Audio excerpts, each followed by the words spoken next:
My name is Drew Ferris from Cheap Seats over on northbayecho.ca, and this is Talk Solid Wrestling. Hey there, Rock Solid Wrestling fans. Thank you for joining us on another episode of Talk Solid Wrestling. Today's guest is Drew Ferris of the Cheap Seats podcast, which you can find at northbayecho.ca every Wednesday, where he, Nick, and Ben talk about pop culture and popcorn buckets. Okay, they talk more than that, but that's the general idea. One of my favorite podcasts to listen to on a weekly basis. Please check them out. These guys are absolutely hilarious and some of my favorite people. And once you listen, you'll know why. Today, we're talking about Drew's experience with WrestleMania 19. And my goodness, what a doozy of an introduction to the world of pro wrestling in general this was.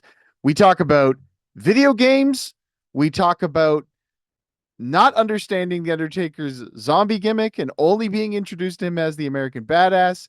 We talk about how hype packages play a role in telling the story that WWE is trying to present. It's a really great conversation. I had a lot of fun with it, as I always do with Drew. I encourage you to check out his stuff once we're done our conversation. But let's get to that conversation. Danny, ring the bell. Okay, so why WrestleMania 19? You had spoken to me about before we started recording in our messenger chat that this one had a very personal connection to you because we're not doing it due to an anniversary. We've already missed the 20-year. So let's talk about that. Why WrestleMania 19? Because I remember when you and I were talking about wrestling for a while, you had mentioned, and sorry if I forget, you mentioned your first wrestling show that got you into it. And since that moment, I've been thinking like, oh, I should share my story of WrestleMania 19.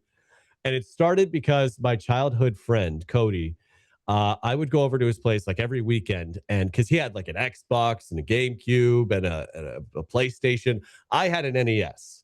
So we got to play a lot more games at his place. And one of our favorites to play was the WrestleMania 19 video game for the GameCube. That is fascinating to me that you were brought into the world of pro wrestling through the video games. It's not rare. I should say that it is not so rare that it's like some sort of undiscovered country of some sort, but I just never would have guessed that for you. No, my parents were very careful about. I was a fighter. I was a scrapper growing up. So they would kind of limit my attention to wrestling. My dad was a wrestling fan. But whenever he watched it, I was escorted out of the room or distracted with McDonald's or something. But when I went to my friend's place and we played WrestleMania 19, we'd play it every time. And then we were at Walmart and I found the DVD for WrestleMania 19. I thought, oh, this would be fun. So I grabbed the DVD, brought it to my friend's place, and we watched the entire pay-per-view together. And then pretty much every weekend since then, we would watch it again and again and then try and recreate the pay-per-view through the video game. Wow, that is fascinating. I do have a couple of questions to follow up with that. Number one, is WrestleMania 19 for GameCube the one where you go around a construction site killing workers? Yes, it is. Were you disappointed to find out that that aspect was not anywhere to be found on the pay-per-view? No, what I was disappointed by was we couldn't recreate the tag team fatal four-way. Okay, well, that was not one of the match options in the video game, even though that was one of the matches in the pay-per-view. God, the first world problems of video game limitations in the early 2000s. The triple threat tag team match between Los Guerreros, Rhino, and Bob Holly, and Team Angle. So did you guys ever come up with a creative solution, or what did you end up doing, if you remember? We created our own tag team. So I made a wrestler, he made a wrestler, and then we did an automated tournament. So we had everybody be computer players. So it would be Rhino and Benoit against our makeshift wrestlers. And then it would be the world's greatest tag team against Los Guerreros. And then whatever the winners were would face off in a final match. I love that. Now, of course, I do have to ask then, do you remember how long it took you guys to recreate the pay-per-view proper, or was this a thing where you just continued to do it week after week, regardless of how close you got? So that's the thing. We would always try and recreate the entire pay per view, but then we'd get distracted. Like after we do a match, we'd be like, okay, well, now I just kind of want to play. I don't want to simulate the matches anymore. So we would do like our own, like we do the construction worker thing or play our own no DQ match or ladder match or elimination chamber or what have you, whatever we wanted to do that day. But I would say it took us a solid 3 to 4 months to actually finally recreate every match in the actual pay per view. Well, I mean, it's a pretty big card to start with. So let me say kudos to you and your friend for having the patience and the determination to continue with that project and to see it all the way through. It does lead me to a follow-up question, which was, of course, did you do this with any other wrestling pay-per-views? Did you ever go out and say watch WrestleMania 2000 and try to copy that on the NES Classic, or perhaps No Mercy for the N64? No, no, the gimmick of recreating the pay-per-view was found and lost in the WrestleMania 19 game. However, we did often go back to Walmart to see what other DVDs we could find and watch them and then play wrestling since it was on our mind. Fascinating. Did you ever accomplish this? And if so, what other pay-per-views did you watch and try to recreate?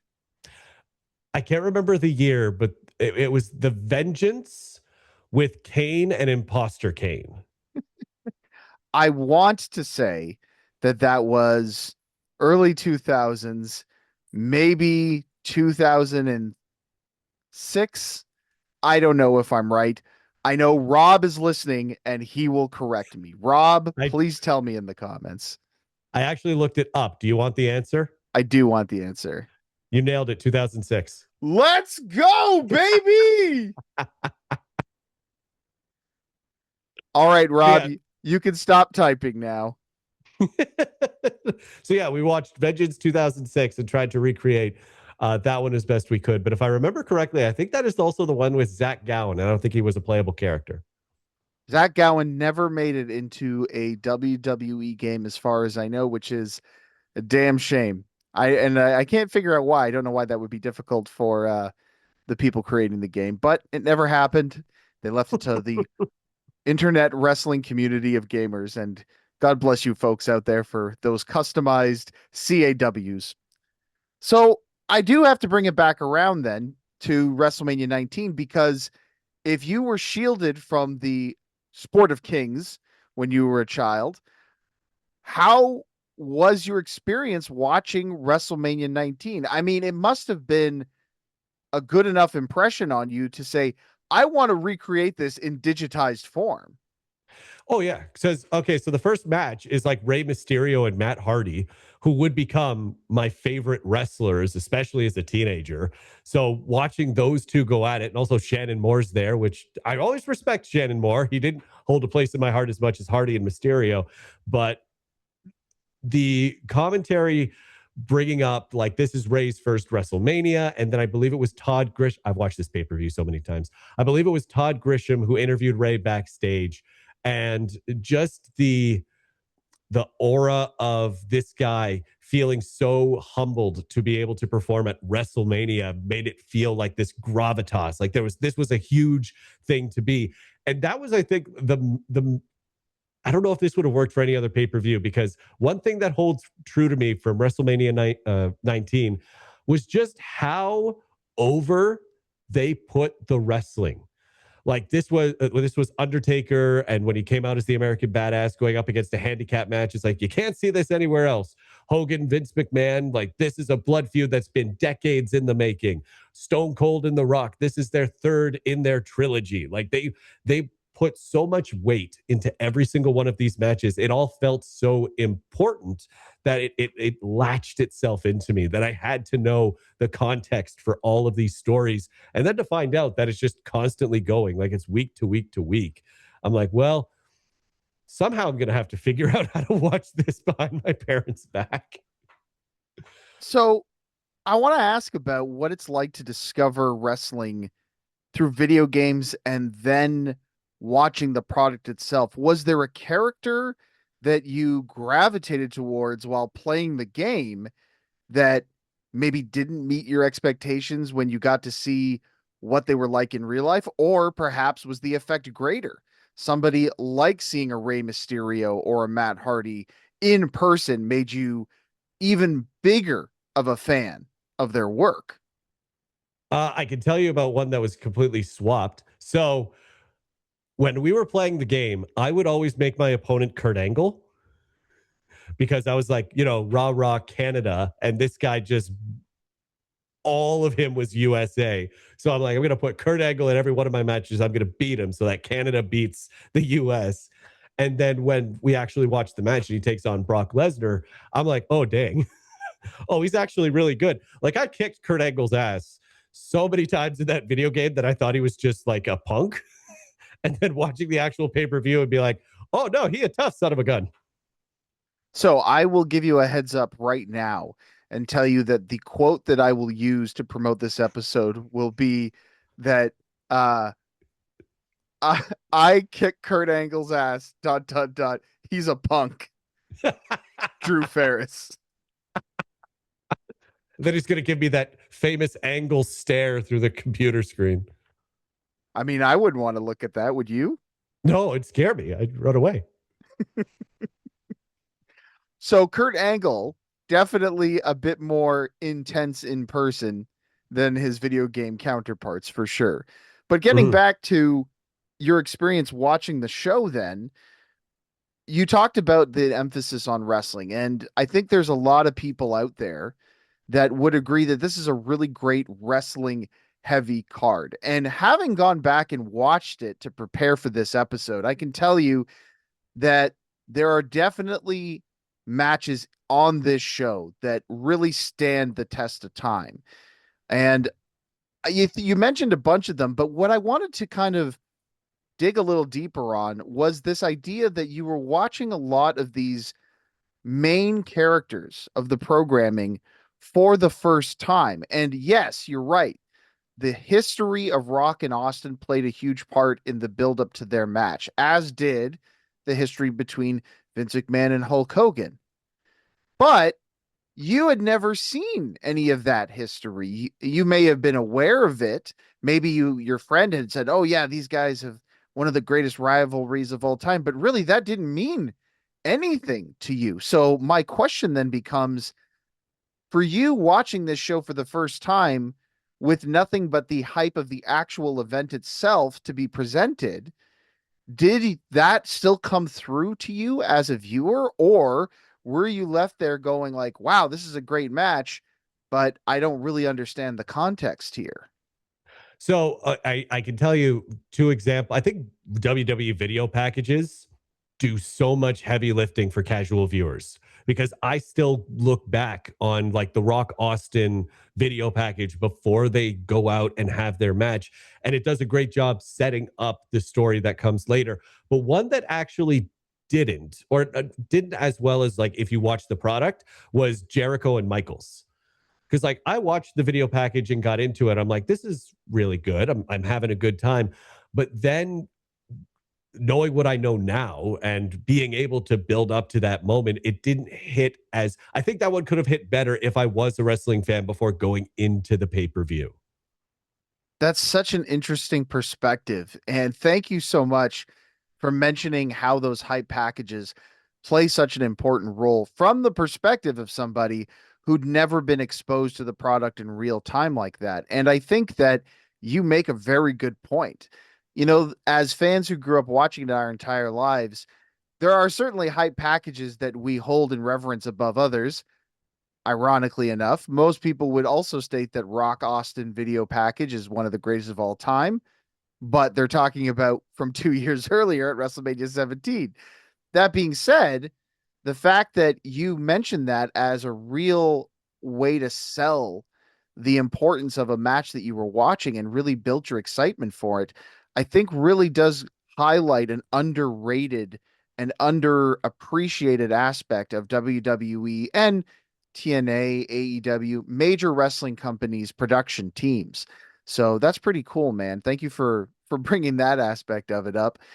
I have to ask, was there anything that you saw that let you down in terms of, oh man, I love playing this guy in the game, or I expected this person to be more of a badass, or oh man, they really didn't do much and I expected a lot more out of them?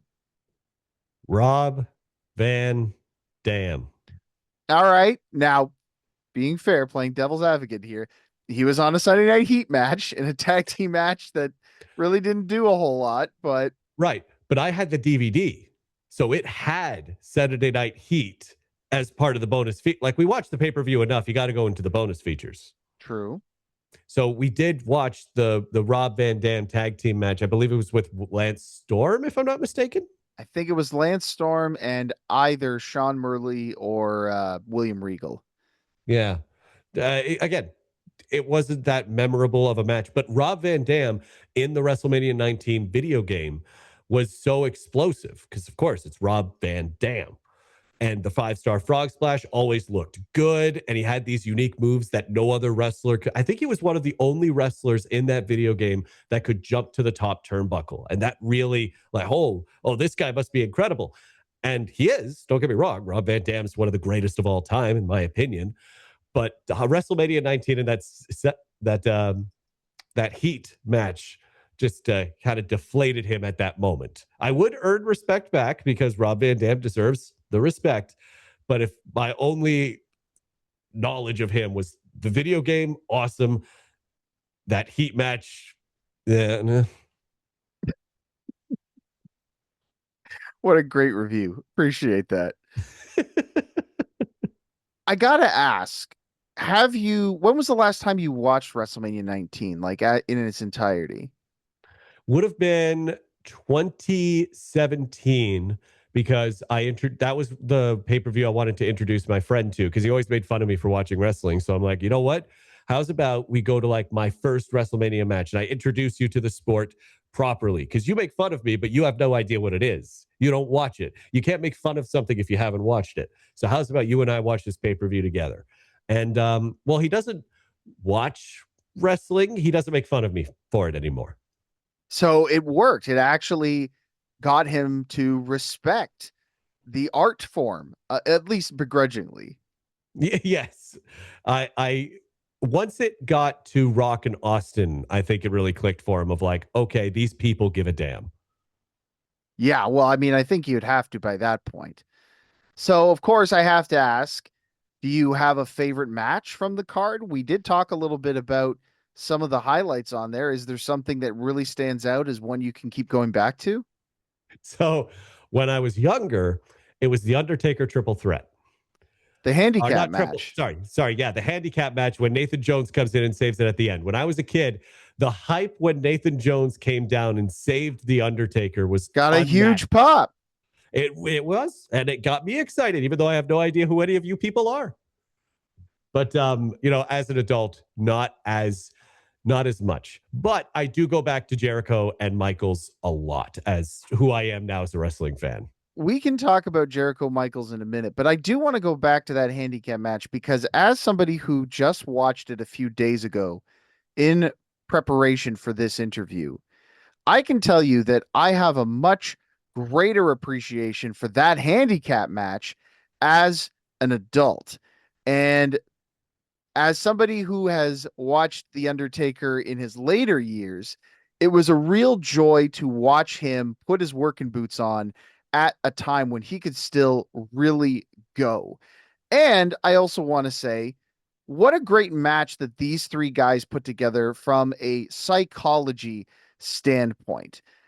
To make a handicap match work on a WrestleMania card with so many high flying, athletic, high spot driven performers, to make a handicap match in which the crowd was invested in the actions of the players so much so that Nathan Jones making an appearance gets a huge pop. That is really something to speak to. I personally really enjoyed that match. So frankly, it doesn't surprise me that as a child, this match captured your imagination.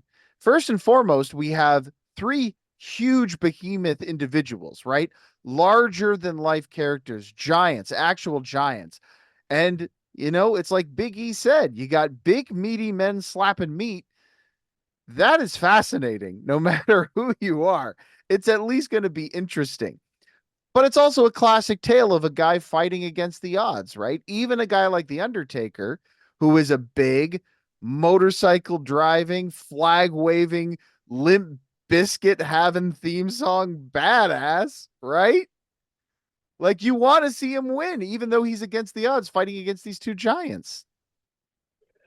And it's funny that you bring that. So again, this is my first introduction to all these people. So Undertaker comes in to Limp Bizkit's Rolling. It is rolling on the pay-per-view, right? Because I know Yeah. at some point they did a different Limp Bizkit song. But so he comes out to Roland and he comes out, and I'm just thinking like, oh, it's a biker guy. And that's my entire context for The Undertaker. That so is so funny. Imagine my surprise when I purchased the DVD for WrestleMania 20 and I get the hype package for his match against Kane and he comes out as a zombie. I don't know that I have the words to describe how badly I want to hear about that experience. But it will have to wait for another time, as there is the bell, which means our 20-minute time limit has been reached and our contest is a draw. That means, Drew, we'll have to have you back for a rematch at some point. I would love to be back. Thank you so much for taking the time to talk WrestleMania 19 with me. Man, I can't wait till our rematch to talk about WrestleMania 20 and specifically the what the hell kind of mental gymnastics you must have been doing to try and make sense of The Undertaker. That's going to be good. Man, I never know where a conversation is going to go with Drew Ferris, but I'm so glad that he stopped by to chat, and I'm so glad that you stopped by to listen. If you're watching this on our official YouTube channel, please like this episode and subscribe to the channel. That would be great for us. It would really help our algorithms, especially if you could leave a comment. Comment with your favorite match from WrestleMania 19. There's a lot of people out there, I think, that will go Jericho Michaels. I think that's what I would go with. But if you could do that for our YouTube, and if you happen to be listening on Spotify, iTunes, any of the major platforms for audio, and you can leave a rating and a comment, do that. That would help our algorithm out huge. Also, you can help us out by checking out Rock Solid Wrestling for free. Yeah, that's right. We stream for free on the OG network. That's the network founded by Ice-T. Yeah, that Ice-T. You can watch Rock Solid Wrestling for free 24 hours a day, 7 days a week, anywhere in the world. All you got to do is download that OG network app and look for Rock Solid Wrestling. It should be in most popular channels. I hear we're doing quite well. So thank you to those of you that are already watching. And for those of you who aren't yet, give it a shot. If you have a question for a future episode of this podcast, send it via email to info@rocksolidpro.ca. Once I get enough questions, I'll put together an Ask Adam Anything episode for you. Want to thank, big thank you to our producer, Danny and Pulse Hook Audio for the edit. And thank you for listening. This is Talk Solid Wrestling. We'll see you ringside for the next episode.